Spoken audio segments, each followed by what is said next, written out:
کہ اس نماز کو پڑھنا کس طرح ہے، اسے پڑھنا کس طرح ہے۔ اس سے پہلے کہ طریقے کی طرف جائیں، ایک اور ذہن میں آگے چیز کہ یہ نہیں ہے کہ انڈیا میں سورج گرہن لگا ہے تو پاکستان میں آپ وہ نماز پڑھیں گے، نہیں۔ جس شہر میں لگا ہے، جہاں پر آپ کے منطق میں لگا ہے، آپ کے احاطے میں لگا ہے، آپ کے علاقے میں لگا ہے، تو پھر آپ پہ واجب ہے۔ اگر آپ کے علاقے میں نہیں لگا تو آپ پہ واجب نہیں ہے، وہ آپ کی سماع ہے۔ اور دوسرا مسئلہ یہی ہے کہ آپ یہاں سے گزر جاتے ہیں تو کہیں اور پر لگ جاتا ہے، کہیں اور جگہ پہ جا کے لگ جاتا ہے، تو پھر وہاں پہ آپ کو ادا کرنا لازم ہے۔ اس کے دو طریقے ہیں۔ پہلا طریقہ یہ ہے کہ آپ نے اس نماز میں 5 رکوع کرنے ہیں، پہلی رکعت میں 5 رکوع، دوسری رکعت میں بھی 5 رکوع، ٹوٹل ملا کے 10 رکوع۔ کتنے رکوع ہو جانے ہیں جی؟ 10 رکوع ہو جانے ہیں۔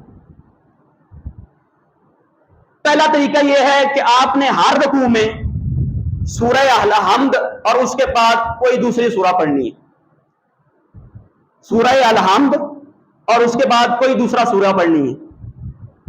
ہر رکوع کرنے سے پہلے، یعنی 5 رکوع کرنے سے پہلے آپ نے کیا کرنا ہے؟ سورہ الحمد اور دوسری سورہ پڑھنی ہے۔ سمجھ آ گئی ہے؟ اب اس میں پہلی رکعت میں آپ کے پاس 2 قنوتیں ہوتی ہیں۔ پہلی رکعت میں آپ نے 2 قنوتیں کرنی ہیں۔ کب کب؟ جب آپ نے دوسرا رکوع کیا، یعنی دوسرا رکوع کرنے سے پہلے آپ نے قنوت کرنا ہے، پھر چوتھا رکوع کرنے سے پہلے آپ نے قنوت کرنا ہے،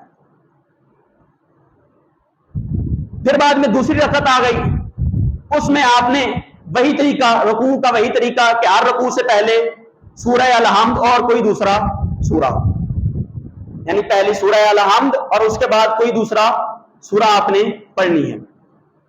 اس کے بعد آپ نے ہر رکوع کے ساتھ یہی عمل لانا ہے کہ ہر رکوع سے پہلے سورہ الحمد، اس کے بعد کوئی دوسری سورہ، یعنی سورہ کوثر کر لیں یا سورہ توحید کر لیں، اور اس میں آپ نے 3 قنوتیں پڑھنی ہیں،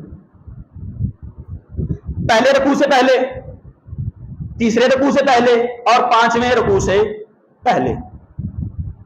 کتنی ہو گئی؟ 3 قنوتیں، 3 اور پہلی میں 2، 5۔ اگر یہ آسان آپ کی سمجھ میں نہ رہے تو آپ 1 قنوت بھی پڑھ سکتے ہیں۔ یہ 5 کیا ہیں؟ مستحب ہیں۔ یہ 5 کیا ہیں؟ مستحب ہیں۔ آپ 1 قنوت بھی پڑھ دیں گے تو کافی رہے گی۔ یہ مسائل بھی سمجھ آ گئے۔ اب اس میں دیکھنا کیا ہے کہ کون سی چیز ہے جو نماز کو باطل کر سکتی ہے، جو زیادہ ضروری ہے۔ وہ ہے رکوع، 10 رکوع۔ ان 10 رکوعوں میں سے ایک بھی کوئی چھوٹ گیا، عمدن یا سہمن، جان بوجھ کے یا پھر خود چھوڑ دیا، تو نماز باطل ہو جائے گی۔ نماز کیا ہو جائے گی؟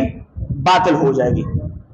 یہ تمام احکام، یہ ایک طریقہ ہے آپ کے سامنے کہ جب بھی زلزلہ، سورج گرہن، چاند گرہن یا پھر آندھی آفات، ایسی چیزیں نمودار ہوں کہ جن کے ذریعے سے انسان دہک جاتے ہیں، دل میں خوف طاری ہو جاتا ہے، تو آپ پر نماز پڑھنا واجب ہے۔